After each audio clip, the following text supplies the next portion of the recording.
어머니, 저희도 정말 어쩔 수가 없어요. 이 한마디가 한 여성의 평화로운 노년을 완전히 뒤바꿔 놓았습니다. 72세 이제는 자신만의 시간을 즐겨야 할 나이. 하지만 그녀의 하루는 새벽부터 밤늦게까지 손주 돌보기로 가득 차 있었죠. 무릎도 아프고 허리도 아픈데 말입니다. 여러분이라면 어떤 선택을 하시겠습니까? 자신의 건강과 노년의 삶을 지킬 것인가, 아니면 힘들어하는 자식을 위해 계속 희생할 것인가? 오늘은 한 할머니가 겪은 진짜 이야기를 통해 우리 사회 육아 현실과 가족 관계에 대해 함께 생각해 보려고 합니다. 영상이 도움이 되셨다면 구독과 좋아요 부탁드립니다. 여러분의 작은 관심이 더 좋은 콘텐츠를 만드는 큰 힘이 됩니다. 오늘 이야기의 주인공은 72세 여성입니다. 편의상 김할머니라고 부르겠습니다. 김할머니는 남편을 일찍 여의고 혼자 살아왔습니다. 처음엔 힘들었지만 시간이 지나면서 혼자만의 삶에도 익숙해졌죠. 그녀의 하루는 소박했지만 나름대로의 행복이 있었습니다. 새벽에 일어나 따뜻한 차 한 잔을 천천히 마시는 여유, 날씨 좋은 날이면 꽃시장에 들러 작은 화분을 고르는 즐거움. 이런 작은 일상들이 그녀에게는 평화 그 자체였습니다. 나이가 들면서 무릎도 시큰거리고 허리도 아팠지만 자신만의 속도로 하루를 보낼 수 있다는 것만으로도 감사했죠. 그런데 모든 것이 변하기 시작한 건 아들 부부가 둘째 아이를 임신했다는 소식을 전해왔을 때부터였습니다. 사실 첫째 손주가 태어났을 때부터 아들 부부는 종종 아이를 맡겨왔습니다. 그때는 하루 이틀 정도였고 김할머니도 손주를 보는 게 즐거웠죠. 우리 손주 예쁘지? 라며 친구들에게 자랑하기도 했습니다. 하지만 둘째가 태어난 후 상황은 완전히 달라졌습니다. 어느 날 아들이 진지한 표정으로 말했습니다. 엄마, 우리 당분간 아이들 주중에는 엄마가 맡아줘야 할 것 같아. 김할머니는 순간 귀를 의심했습니다. 주중 내내라니? 하루 이틀도 아니고 일주일 내내 두 아이를 돌보라는 말인가요? 그건 너무 힘들다라고 말했지만 며느리는 미안한 얼굴을 하면서도 단호했습니다. 어머니, 저희도 정말 어쩔 수가 없어요. 어린이집 대기도 안 되고 비용도 너무 올라서 감당이 안 돼요. 둘을 맡기려면 한 달에 200만 원이 넘게 들어요. 그 말이 거짓말은 아니었습니다. 요즘 육아 비용이 얼마나 비싼지 뉴스에서도 자주 나오니까요.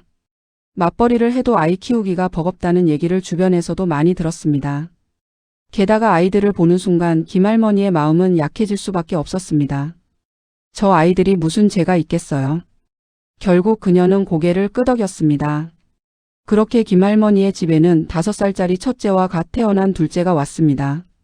아들 부부는 월요일 아침에 아이들을 데려다주고 금요일 저녁에 데려가는 방식이었죠. 사실상 일주일 내내 김할머니가 혼자 두 아이를 돌보는 셈이었습니다. 처음 한두 주는 괜찮았습니다. 첫째는 활발하지만 말도 잘 듣는 편이었고 둘째는 갓난아기라 오히려 조용했죠. 이 정도면 할만한 애라고 생각했습니다. 하지만 그건 착각이었습니다. 시간이 지날수록 김할머니의 몸은 점점 견디지 못했거든요. 밤에 둘째가 2~3시간마다 울어대면 일어나서 분유를 타고 기저귀를 갈아야 했습니다. 낮에는 첫째가 할머니 놀아줘, 할머니 배고파, 할머니 심심해라며 끊임없이 불렀죠. 72세의 몸으로 감당하기에는 너무 벅찬 일상이었습니다. 아침마다 허리가 굳어서 일어나기가 힘들었고 손목은 계속 욱신거렸습니다. 아이를 안고 달래느라 생긴 건초염이었죠. 밤에 제대로 잠을 자지 못하니 낮에도 정신이 몽롱했습니다. 예전에 즐기던 화분 가꾸기는커녕 친구들과 차 한 잔 마실 시간도 없었습니다. 김할머니의 노년은 완전히 사라져 버렸습니다. 더 힘든 건 몸의 고통만이 아니었습니다. 아들 부부의 태도가 점점 변해갔거든요. 처음에는 엄마 정말 고마워요라고 말하더니 시간이 지나면서 그런 말조차 사라졌습니다. 마치 김할머니가 아이들을 돌보는 게 당연한 일이라는 듯이 행동했죠. 어느 금요일 저녁 아들 부부가 아이들을 데리러 왔을 때였습니다. 김할머니는 일주일 내내 아이들을 돌본 탓에 녹초가 되어 있었죠. 그런데 며느리는 집안을 둘러보더니 이렇게 말했습니다. 어머니, 집이 좀 어질러졌네요. 애들 키우시느라 힘드셨어도 정리는 좀 하셔야죠. 김할머니는 순간 말문이 막혔습니다. 혼자서 두 아이를 돌보면서 밥 해주고 기저귀 갈고 재우고 달래는 것만도 벅찬데 집안 정리까지 완벽하게 하라는 건가요? 하지만 아무 말도 하지 못했습니다. 괜히 말했다가 관계가 나빠질까 봐 두려웠으니까요. 더 충격적인 일은 그 다음 주에 일어났습니다. 둘째가 며칠 동안 평소보다 많이 울었는데 아들이 전화를 해서 이렇게 물었습니다. 엄마, 요즘 애가 너무 많이 운다는데 애한테 뭐 이상한 거 먹인 거 아니지? 혹시 엄마가 짜증나서 애한테 소리 지른 거 아니야? 그 순간 김할머니는 눈앞이 캄캄해졌습니다. 자신이 손주에게 해로운 걸 먹이거나 학대할 사람으로 여겨진다는 게 믿기지 않았죠. 일주일 내내 자기 몸을 돌보지도 못하면서 아이들을 돌봤는데 이런 의심을 받다니요. 내가 어떻게 그런 의심을 받아야 하니? 라고 말하고 싶었지만 목이 메어 제대로 말이 나오지 않았습니다. 그저 아니야, 아기는 원래 그럴 수 있는 거야 라고만 대답했죠. 전화를 끊은 후 김할머니는 조용히 눈물을 흘렸습니다. 그날 밤 그녀는 생각했습니다. 나는 지금 무엇을 하고 있는 걸까? 나는 도와주는 사람인가 아니면 이용당하는 사람인가? 감사는커녕 의심과 비난만 듣는 이 상황이 과연 정상적인 걸까요? 친구에게 전화를 걸어 하소연했습니다. 나도 이해해. 요즘 애 키우기 얼마나 힘든지 알아.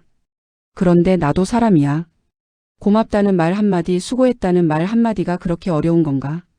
친구는 조심스럽게 말했습니다. 그래도 내 손주잖아. 좀 더 참아봐. 하지만 참는 게 답일까요? 김할머니의 마음속에는 서서히 금이 가기 시작했습니다. 아들과 며느리를 원망하고 싶지 않았지만 동시에 자신의 삶이 완전히 무시당하는 것 같아 분노가 치밀어 올랐죠. 결정적인 사건은 한 달쯤 지났을 때 일어났습니다. 그날도 여느 때처럼 바쁜 하루였죠. 점심시간이 되어 김할머니는 냉장고를 열었는데 아이들 밥을 해줄 재료가 떨어진 걸 발견했습니다. 둘째는 낮잠을 자고 있었고 첫째는 거실에서 블록놀이를 하고 있었어요. 잠깐만 다녀올게. 10분이면 돼. 조용히 놀고 있어. 김할머니는 첫째에게 신신당부하고 서둘러 집 근처 슈퍼마켓으로 향했습니다. 왕복 10분 거리였으니까 금방 다녀올 수 있을 거라고 생각했죠.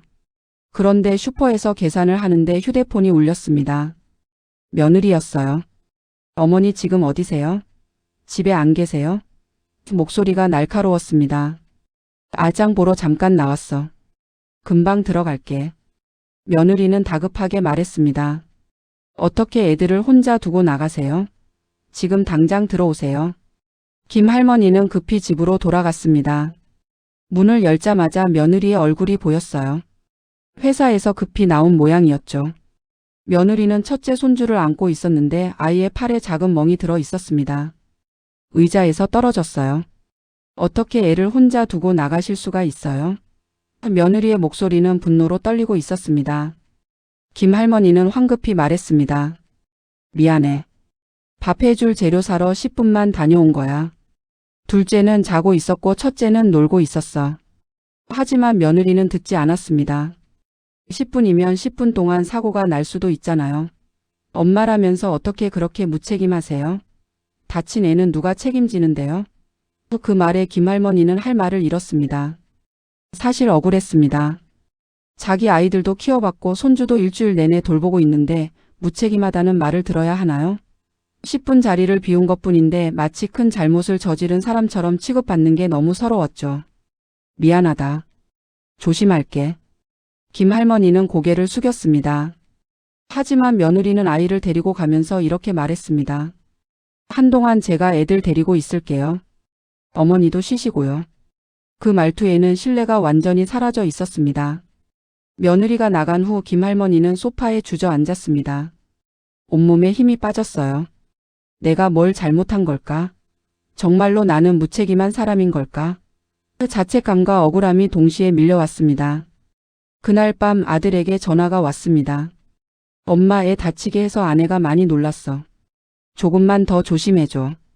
김할머니는 용기를 내서 말했습니다. 엄마도 사람이야. 몸도 아프고 너무 힘들어. 이제는 조금 줄이면 안 될까? 하지만 아들의 대답은 냉정했습니다. 엄마밖에 맡길 데가 없어.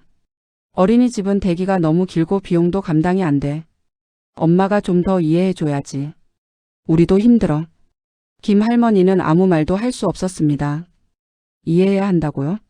언제까지요? 어디까지요? 자신의 건강과 삶을 모두 희생해야 하는 걸까요?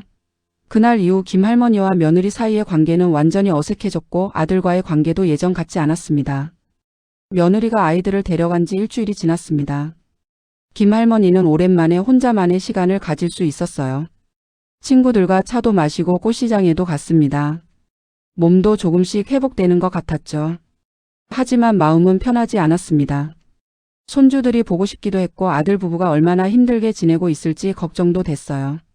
며느리는 회사를 쉬고 있다는 소식을 들었습니다. 그러면 수입도 줄어들 텐데 말이죠. 그러던 중 아들에게 연락이 왔습니다. 엄마, 아내가 회사를 쉬고 있는데 너무 힘들어해. 그리고 우리 경제적으로 정말 어려워졌어. 엄마가 다시 좀 도와줄 수 없을까? 김할머니는 고민에 빠졌습니다. 한편으로는 또 시작인가 하는 두려움이 있었지만 다른 한편으로는 죄책감이 몰려왔어요. 내가 도와주지 않으면 아들 가정이 무너지는 건 아닐까? 며느리가 직장을 그만두게 되는 건 아닐까? 그렇게 되면 결국 우리 손주들이 힘들어지는 거 아닐까? 며칠을 고민한 끝에 김할머니는 다시 아이들을 맡기로 했습니다. 하지만 이번에는 조건을 내걸었죠. 일주일에 사흘만 맡을게. 그리고 밤에는 너희가 데려가. 아들은 처음에는 난색을 표했지만 결국 받아들였습니다. 이렇게 다시 시작된 육아 도우미 생활. 하지만 예전보다는 조금 나았어요. 사흘만 돌보니 몸도 덜 힘들었고 나머지 시간에는 자신의 삶을 살 수 있었으니까요. 그런데 어느 날이었습니다. 5살짜리 첫째 손주가 김할머니의 손을 잡고 조용히 말했습니다. 할머니, 나 엄마랑 아빠가 할머니 힘들게 하는 것 같아서 미안해. 김할머니는 그 말에 가슴이 무너져 내렸습니다. 아니야, 할머니는 괜찮아. 그렇게 말했지만 사실은 괜찮지 않았어요. 5살밖에 안 된 아이가 어른들의 눈치를 본다는 게 너무 안타까웠죠.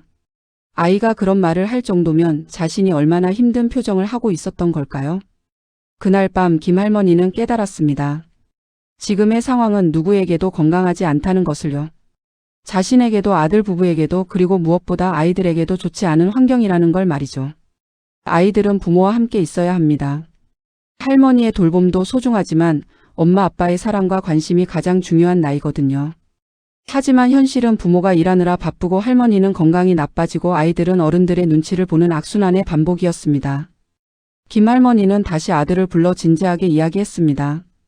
이제는 정말 다른 방법을 찾아야 할 것 같다. 엄마도 나이가 있고 이렇게 계속 가다간 쓰러질 것 같아. 그리고 너희도 아이들이랑 더 많은 시간을 보내야 해. 아들은 난감한 표정을 지었습니다. 그럼 어떻게 해야 하는데? 어린이집은 대기가 길고 비용도 감당이 안 되고. 김할머니는 조심스럽게 말했습니다. 정부 지원 프로그램도 찾아보고 시간제 돌봄 서비스도 알아봐. 그리고 무엇보다 너희 둘이서 시간을 조정해서 직접 키우는 시간을 늘려야 해. 대화는 쉽지 않았지만 적어도 서로의 입장을 이해하는 시간이 되었습니다. 아들도 엄마가 얼마나 힘들었는지 조금은 이해하게 됐고 김할머니도 젊은 부부가 처한 현실이 얼마나 가혹한지 다시 한번 깨달았죠. 그날 이후 김할머니는 많은 고민을 했습니다. 자신의 노년을 지키는 것이 과연 이기적인 일일까요? 아니면 가족을 위해 계속 희생하는 것이 올바른 걸까요? 사실 정답은 없습니다. 어떤 사람들은 가족인데 당연히 도와줘야지라고 말할 것이고 어떤 사람들은 본인 삶도 중요하다고 말할 거예요. 하지만 김할머니가 깨달은 건 이것이었습니다. 희생과 헌신에도 한계가 있다는 것, 그리고 그 한계를 인정하는 것이 누구를 배신하는 게 아니라는 것이요. 많은 노인분들이 비슷한 상황에 처해 있습니다. 손주 돌봄은 이제 한국 사회에서 흔한 풍경이 됐죠. 통계를 보면 만 2세 영유아의 약 30% 이상이 조부모의 돌봄을 받고 있다고 합니다. 어린이집 비용이 비싸고 대기가 길며 부모 모두 일을 해야 하는 현실에서 조부모는 거의 유일한 대안이 되어버렸죠. 하지만 이게 과연 건강한 사회일까요? 노인들은 자신의 노년을 포기해야 하고 젊은 부부들은 죄책감에 시달리고 아이들은 불안정한 환경에서 자라는 이 구조 말입니다. 김할머니는 결국 자신만의 답을 찾았습니다. 완전히 거절하지도 완전히 희생하지도 않는 중간 지점이요. 일주일에 이틀 낮 시간만 손주들을 돌보기로 했습니다. 나머지 시간은 아들 부부가 시간제 돌봄 서비스와 친정 도움을 받기로 했고요. 물론 완벽한 해결책은 아니었습니다. 아들 부부는 여전히 힘들었고 김할머니도 가끔은 미안한 마음이 들었죠. 하지만 적어도 모두가 쓰러지지 않을 정도의 균형은 찾았습니다. 가장 중요한 변화는 서로에 대한 존중이었습니다. 아들 부부는 김할머니가 도와주는 것에 감사를 표현하기 시작했고 김할머니도 젊은 부부의 어려움을 이해하려고 노력했죠. 엄마 오늘도 고마웠어요. 수고하셨어요. 같은 작은 말 한마디가 얼마나 큰 힘이 되는지 서로 깨달았습니다. 그리고 김할머니는 자신의 삶도 조금씩 되찾았습니다. 친구들과 차 마시는 시간, 꽃시장에 가는 여유, 혼자 조용히 책을 읽는 오후. 이런 일상이 얼마나 소중한지 다시 한번 느꼈죠. 이 이야기를 통해 우리가 생각해 봐야 할 것들이 있습니다. 첫째, 가족이라는 이름으로 무한한 희생을 요구하는 건 옳지 않습니다. 둘째, 노인도 자신의 삶을 살 권리가 있습니다. 셋째, 육아는 온전히 개인이나 가족의 책임이 아니라 사회가 함께 짊어져야 할 문제입니다. 김할머니는 이제 손주들을 볼 때 예전처럼 부담스럽지만은 않습니다. 일주일에 이틀 그 시간만큼은 진심으로 즐기려고 노력하죠. 할머니 사랑해라는 손주의 말에 이제는 미소를 지을 수 있게 됐습니다. 여러분은 어떻게 생각하시나요? 만약 비슷한 상황에 처한다면 어떤 선택을 하시겠습니까? 댓글로 여러분의 생각을 나눠주세요. 그리고 주변에 비슷한 고민을 하는 분이 있다면 이 영상을 공유해 주시면 좋겠습니다. 한 가지 확실한 건 이 문제는 개인의 선택만으로 해결될 수 없다는 것입니다. 국가적 차원의 육아 지원 정책, 기업의 유연한 근무 제도, 그리고 무엇보다 가족 내에서의 솔직한 대화와 상호 존중이 필요합니다. 김할머니의 이야기는 아직 진행 중입니다. 완벽한 해답을 찾은 건 아니지만 적어도 자신의 목소리를 내는 용기를 얻었죠. 나도 소중하다는 것을 인정하는 것, 그것이 첫 번째 단계였습니다. 마지막으로 손주 돌봄으로 힘들어하시는 모든 어르신들께 전하고 싶습니다. 당신의 헌신은 정말 대단합니다. 하지만 당신의 건강과 행복도 그만큼 중요합니다. 힘들 때는 힘들다고 말할 권리가 있습니다. 그것이 가족을 사랑하지 않는다는 뜻이 아니에요. 그리고 손주 돌봄을 받고 계신 젊은 부모님들께도 말씀드립니다. 부모님의 도움은 당연한 게 아니라 큰 선물입니다.